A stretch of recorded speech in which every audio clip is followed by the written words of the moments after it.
Avec le temps, on a déshumanisé l'alimentation. Ce que je veux dire par là, c'est qu'il n'y avait plus de rapport entre les transformateurs, entre les mangeurs et entre les producteurs. Autre chose aussi qu'il est important de savoir dans l'humanisation de l'alimentation, c'est de sortir de la posture du client roi, de retrouver un client participatif, un client acteur de ce qu'il mange. On ne peut pas vouloir tout de suite, il faut pouvoir avoir conscience des enjeux humains qu'il y a derrière l'alimentation. Depuis plusieurs années, nous proposons aux écoles d'installer un service de potage collation bio-local. C'est une collation sans sucre, nettement meilleure pour les apprentissages. Et c'est possible grâce au développement d'une longue chaîne où chaque maillon a vraiment son importance. Et c'est ce que nous allons vous faire découvrir. Chaque semaine, je livre les écoles. C'est l'école de promotion sociale qui va préparer les potages collations pour 4 implantations maternelles et primaires de Chimay. Les potages ils sont vraiment faits en fonction de la réponse des producteurs et c'est adapté chaque semaine en fonction de la production maraîchère. Le projet Potage Collation, il a permis de remettre en lien les gens qui produisaient des légumes avec les gens qui les transforment, avec les gens qui au final les mangent. Donc le trajet fourche-fourchette a été humanisé. Chaque semaine, je livre 50 kg de légumes, généralement 10 kg d'oignons, 10 kg de pommes de terre et alors je complète avec 2-3 autres légumes pour arriver à 50 kg en essayant que ce soit diversifié, que chaque semaine ce soit un potage différent. C'est des quantités qui partent et donc ça permet aussi de pouvoir libérer des planches de légumes quand j'ai des légumes en grosse quantité et pouvoir replanter, ressemer.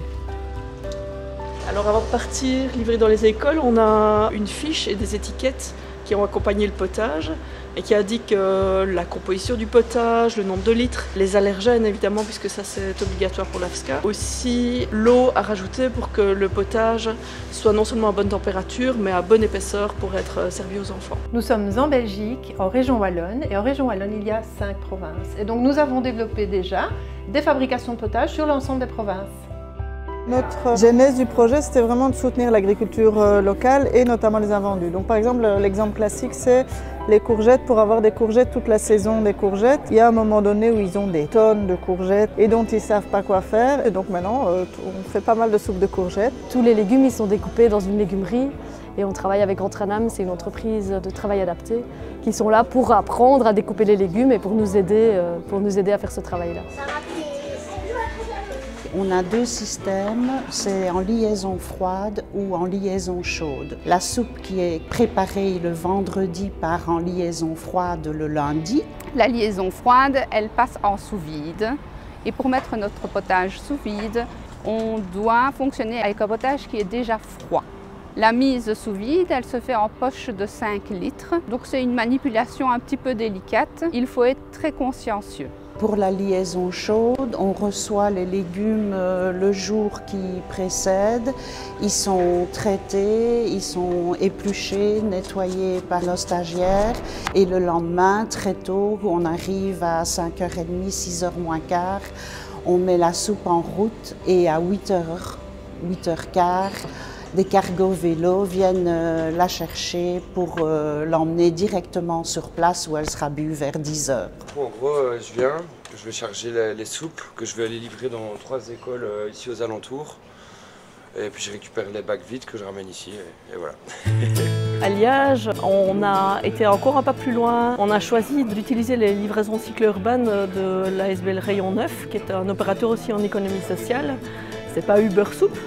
Et donc ici, c'est des vrais emplois avec du zéro carbone qui sont hyper efficaces en ville et voir arriver ces potages miraculeux avec les beaux vélos de Rayon 9, ça a vraiment ajouté quelque chose au projet. En fait, je suis directeur d'une école qui accueille principalement une population extrêmement défavorisée. Le potage collation, c'est finalement un lieu commun entre tout le monde, puisque dans toutes les familles, tous les papas, toutes les mamans, ils préparent chez eux souvent du potage. Le lien qui pour moi est refait entre l'alimentation, la santé et les apprentissages. Le potage qui met tout le monde d'accord, qui réunit toutes les communautés, tous les régimes alimentaires, c'est vraiment une potion magique.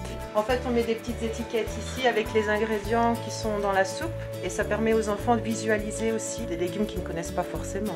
Voilà la soupe, Au départ, moi j'étais assez sceptique parce que je me disais que comme on a commencé en plus en été qui faisait fort chaud et puis alors ici je me rends compte que les enfants ont pris le pli Donc tous les mardis et tous les jeudis, le potage collation fonctionne très bien. Les enfants ont vraiment pris l'habitude. Moi aussi, j'ai découvert des légumes que je ne connaissais pas. Ça rencontre parfaitement mes valeurs.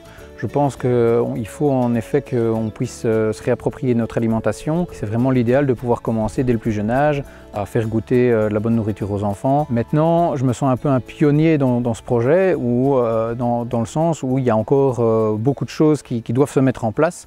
Notamment au niveau de la logistique, c'est assez compliqué. Ici, je parlais des légumes de stockage. Actuellement, je n'ai pas vraiment de lieu de stockage qui permette de stocker sur du long terme les légumes. Ici, on est sur une année scolaire. L'année commence au mois de septembre, sauf qu'au mois de septembre, tout est déjà planté, tout est déjà prêt à être récolté. Et donc, finalement, au niveau du plan de culture, on a besoin de savoir un an à l'avance que le projet va se mettre en place et les quantités qui vont être commandées afin de pouvoir semer et planter les quantités adéquates.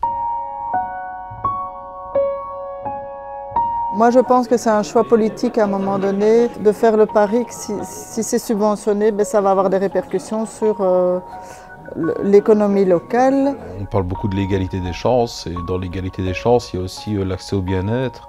Donc je crois qu'à un moment donné, remporter ce projet-là, c'est très bien, mais si on pouvait aller dans la longévité et si finalement ça pouvait être élargi à l'ensemble des écoles, c'est quand même quelque chose au point de vue santé qui est super bénéfique et quelque chose même au point de vue des déchets, puisque quand on prend des potages collations, il n'y a aucun déchet.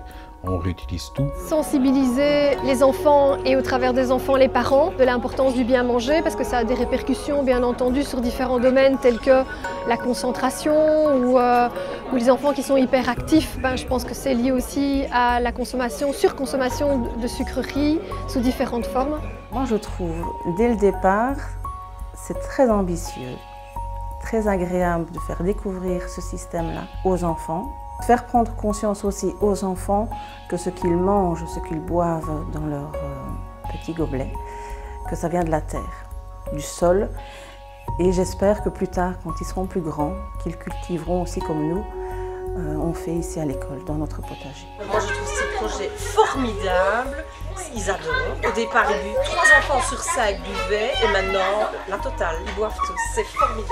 Leur permettre d'avoir une collation saine directement à l'école, ça leur fait découvrir le vrai goût du légume qui est souvent perturbé par notre alimentation d'aujourd'hui. Je trouve extraordinaire, c'est que dès le plus jeune âge, on habitue les enfants à boire des choses saines, sans additifs, sans rien, vraiment naturel. Et on découvre plusieurs saveurs, différents goûts, des textures, des couleurs. Et ce que j'aime bien, c'est que parfois, c'est des soupes bonnes que j'ai jamais goûtées.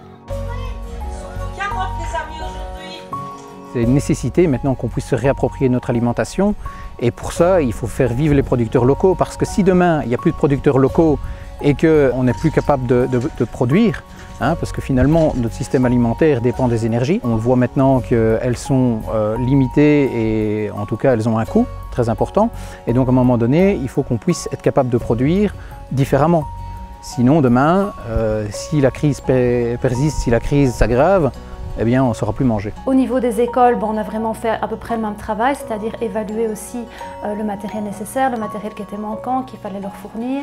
On les a aidés à mettre en place la réchauffe si c'était nécessaire dans le cadre d'une maison froide, la distribution, le matériel nécessaire pour distribuer aux enfants. Eden, tu veux bien servir le potage aujourd'hui, s'il vous plaît? Oui. C'est assez amusant parce qu'il a fallu leur apprendre à faire la vaisselle, donc à organiser une vaisselle. Et alors, c'est une tournante dans la classe, c'est pas forcément les filles. Ils se mettent par deux et ils doivent gérer la vaisselle, nettoyer les gobelets, s'organiser pour que 2 jours après, la vaisselle soit prête et convenable pour regoûter la soupe. Quand une stagiaire arrive en fin de formation, trouve du travail et vient nous remercier et dit « Chef, j'ai appris ça grâce à vous, je le reproduis à mon travail, j'ai décroché mon emploi », pour nous, ça a une valeur inestimable. Et c'est ça vraiment la motivation et ce qui nous donne l'envie de nous lever tous les jours. C'est important que tout le monde y voit du sens. Donc autant les enseignants, parce que c'est vraiment eux qui vont porter le projet, qui vont trouver les astuces pour faire goûter les enfants, les relancer, les mettre au défi. Moi je me réjouis de voir dans quelques années les enfants de maternelle qui aujourd'hui ont commencé à boire des potages comme collation à 10 heures et de voir comment ils se comporteront. Je suis certain que ça aura changé beaucoup de choses. Espérons un monde meilleur, bio et et de proximité. Je pense que c'est aussi vraiment très essentiel et important. Mettre en place un potage collation dans votre école, c'est vraiment un bon début pour changer le système alimentaire. Si vous souhaitez le faire, n'hésitez pas à prendre contact avec nous via la page Contact de notre site web. Et puis vous pouvez suivre aussi notre actualité sur les réseaux sociaux, sur notre page Facebook. Écoutez nos podcasts en streaming, vous trouverez tous les liens en description de cette vidéo. Et vraiment merci à tous nos partenaires présents et à venir.